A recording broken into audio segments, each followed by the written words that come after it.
અને ભય ટળી જાય, એના જેવો સુખી આ જગતમાં બીજો કોઈ નથી. ચાહ ગઈ ચિંતા મીટી, मनवा बेपरवाह, जिसको कछु नहीं चाहिए वो शाहन को शाह. જેના અંતર વ્યાસજી કહે છે, મુનિવર, મને કોઈ લાલસા નથી, કોઈ ભય નથી, છતાં પણ અંતરમાં ખબર નહીં આજે કેમ અશાંતિ છે. ત્યારે નારદજીએ વ્યાસ ભગવાનને કહ્યું, ગુરુદેવ, આપે અનેક શાસ્ત્રો લખ્યા, પણ મનમાં આપણને શાંતિની પ્રાપ્તિ ન થઈ હોય ને, તો મનમાં ચરિત્રોની કથા છે.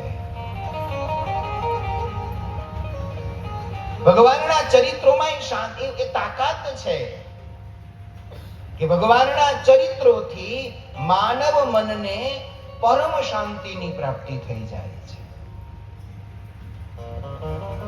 આવું જ્યારે નારદજીએ કહ્યું ને, ત્યારે વ્યાસજીને મનાયું નહીં કે શું વાત કરો છો, હું ખાલી ભગવાને ક્યારે જન્મ ધારણ કર્યો અને પછી શું લીલાઓ કરી, શું ચરિત્રો કર્યા, કોને માર્યો, કોની સાથે લડ્યા, ને કોને ઘેર જમ્યા અને કોને ઘેર જઈને ભગવાન રમ્યા, આ બધી વાતો ભગવાનના ચરિત્રોની કહીશ એટલે મારા મનને શાંતિ મળશે. નારદજી કહે છે, હા ગુરુદેવ,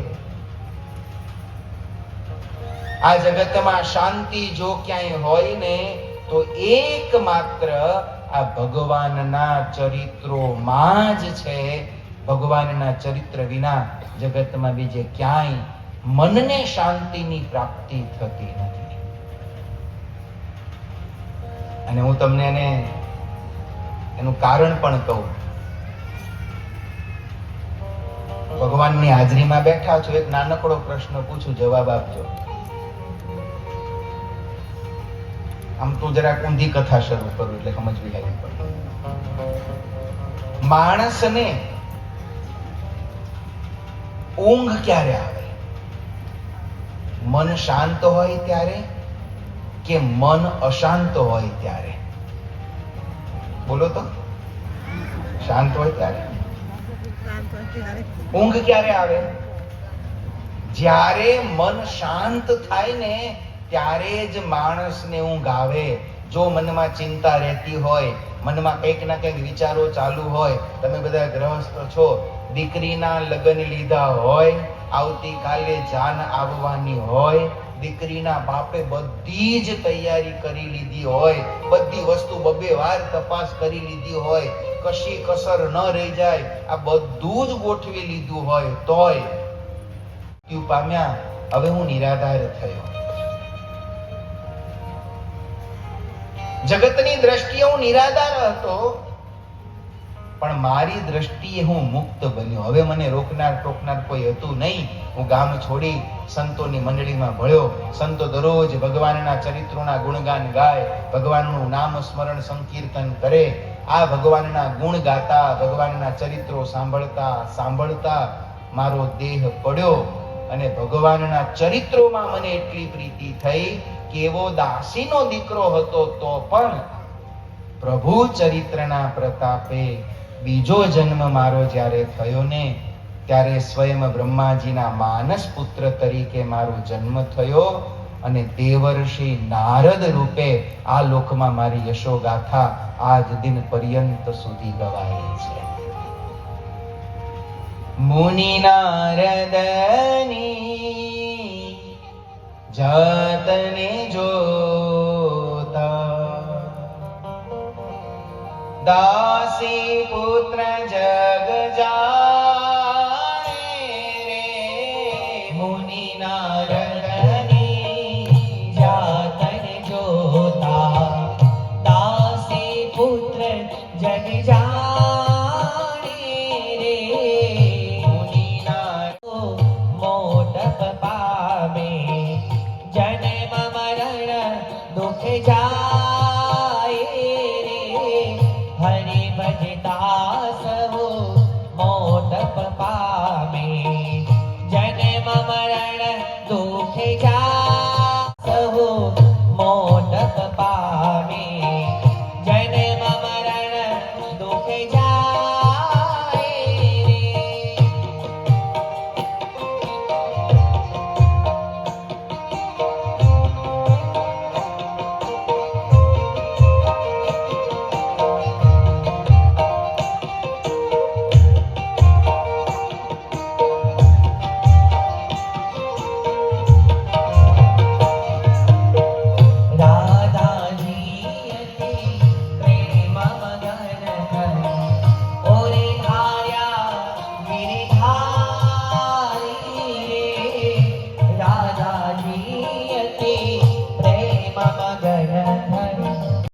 વાવેલું પણ ખોયું. જ્ઞાનનો માર્ગ પણ એવો છે. આપણી ભારતીય જ્ઞાન પરંપરા રહી છે. ગુરુએ જ્યારે જ્યારે જ્ઞાન આપ્યું છે ને, ત્યારે શિષ્યની પાત્રતા જોઈને જ્ઞાન આપ્યું છે. જો ગુરુને શિષ્યમાં પાત્રતા નથી દેખાણી ને, તો જ્ઞાન ગુરુએ શિષ્યને આપ્યું નથી. કારણ કે શિષ્ય જ્ઞાનને સમજી શકે, પચાવી શકે, એનાથી આગળ એ જ્ઞાનનો સદુપયોગ કરી શકે એવી પાત્રતા એનામાં નથી. મહાભારતની બહુ જ પ્રસિદ્ધ કથા છે. ગુરુદેવ દ્રોણાચાર્યને એક પુત્ર છે, જે પુત્રનું નામ છે અશ્વત્થામા, જેની કથા આપણે જાણી છે, સાંભળી છે.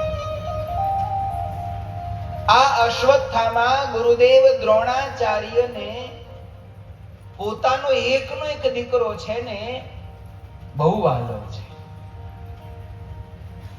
પોતાના પુત્ર ઉપર ગુરુદેવ દ્રોણાચાર્યને અતિ પ્રીતિ છે. આપણે ત્યાં શબ્દ છે પ્રાણ પ્યારા. ઘણીવાર પત્ની પણ પોતાના, હવે તો જો કે બધું મેસેજની સિસ્ટમ આવી ગઈ એટલે એ બધી રીત જતી રહી, નહીતર પહેલા તો આમ પત્ર લખવાની પદ્ધતિ હતી. પત્ર લખવાની પદ્ધતિ હતી એટલે જ્યારે પત્ર લખાતા ને, ત્યારે વળી લખતા પ્રાણ પ્યારા પતિ દેહ. હવે તો જમાનો બધો પૂરો થઈ ગયો. પણ પ્રાણ પ્યારા કોને કહેવાય? કે જે વ્યક્તિ આપણને આપણા જીવ કરતા પણ વાલો હોય. દ્રોણાચાર્યજીને અશ્વત્થામા પોતાના જીવ કરતા વાલો હતો. બહુ લાંબી ભાગવતની મહાભારતની કથા છે. યુદ્ધ થયું, ગુરુદેવ દ્રોણાચાર્ય કોઈ રીતે પાછું પગલું ભરતા નહોતા, ત્યારે ભગવાને રસ્તો કર્યો. એક હાથીનું નામ પાડ્યું અશ્વત્થામા, હાથીને મારી નાખ્યો, અને ભીમ દોડ્યો કે અશ્વત્થામાને મારી નાખ્યો છે. જ્યારે ગુરુદેવ દ્રોણાચાર્યને પ્રતીતિ થઈ કે મારો દીકરો મરી ગયો છે, પોતાના પુત્રના મૃત્યુની વાત સાંભળી અને ગુરુદેવ દ્રોણાચાર્યજીને એટલો આઘાત લાગ્યો કે એમણે હથિયાર મૂકી દીધા અને દૃષ્ટદ્યુમ્ને આવીને ગુરુદેવ દ્રોણાચાર્યનું મસ્તક તલવારથી કાપી નાખ્યું. એટલો દીકરો વહાલો હતો કે એના મૃત્યુના સમાચાર સાંભળતા પોતે જીવન જીવવાની આશા છોડી દીધી. આવો વહાલો દીકરો હતો. પણ જ્યારે બ્રહ્માસ્ત્રનું જ્ઞાન આપવાનું હતું ને, ત્યારે એ જ્ઞાન ગુરુદેવ દ્રોણાચાર્યજીએ અર્જુનને આપ્યું, પણ અશ્વત્થામાને ના. આવો વાલો દીકરો હતો તો પણ બ્રહ્માસ્ત્રનું પૂર્ણ જ્ઞાન એમણે અર્જુનને આપ્યું, અશ્વત્થામાને ના આપ્યું. પોતાનો પ્રાણથી વાલો દીકરો હતો તો પણ. કારણ દ્રોણાચાર્યએ જાણ્યું કે મારા પુત્રમાં હજી પાત્રતા નથી, એટલે જ્ઞાન ના અપાય. જ્ઞાન માર્ગની આપણી સનાતન પરંપરા એ રહી છે. અલખના ઓટલે ગંગા સતી અને પાનબાઈ બેઠા છે, અને પાનબાઈએ માં ગંગા સતીને પૂછ્યું છે, માં આ જે જ્ઞાન તમે મને આપો છો એ મારે કોને અપાય અને કોને ન અપાય? ત્યારે ગંગા સતીએ પણ પાનબાઈને બહુ સરળ ભાષામાં શીખ આપી હતી. કુપાત્રની આગળ વસ્તુ ન વાવીએ પાનબા, સમજીને રહીએ ચૂપ રે.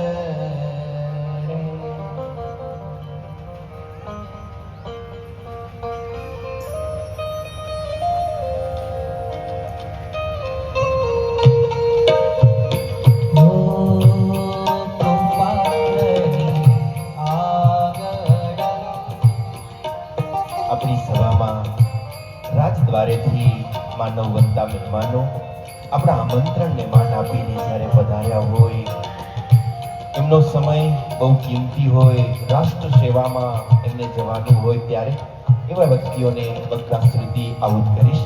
અમારે શ્રીને કહીશ, શ્રી દિનેશભાઈ કુશાવત, ધારાસભ્ય શ્રી રખિયાલ, મોસ્ટ વેલકમ, પધારો વક્તાશ્રી પાસે. જયરાજસિંહ પરમાર, પ્રમુખ શ્રી, ઉત્તર ગુજરાત રાજપૂત સમાજના અગ્રગણ્ય વ્યક્તિ છે.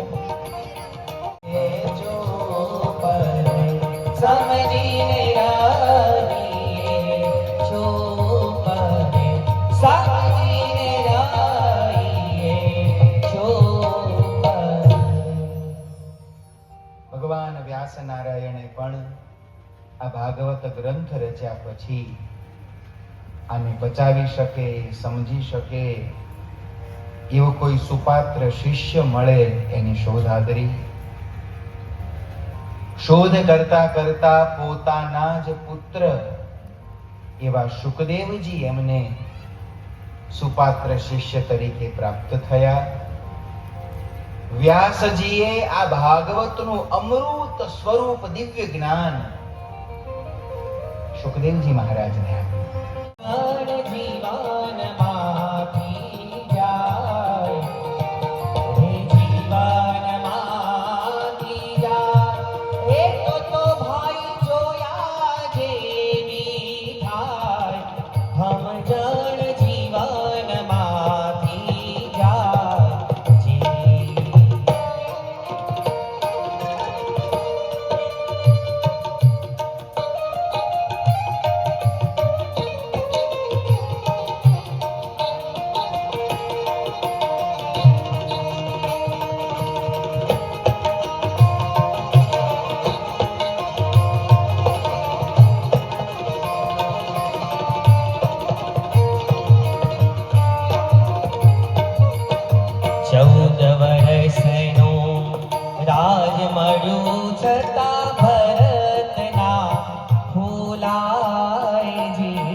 હજારો ઋષિ મુનિઓએ પણ આ કથા સાંભળી. હું પણ એ જ સભામાં હતો. મેં પણ આ કથા ત્યાં સાંભળી હતી.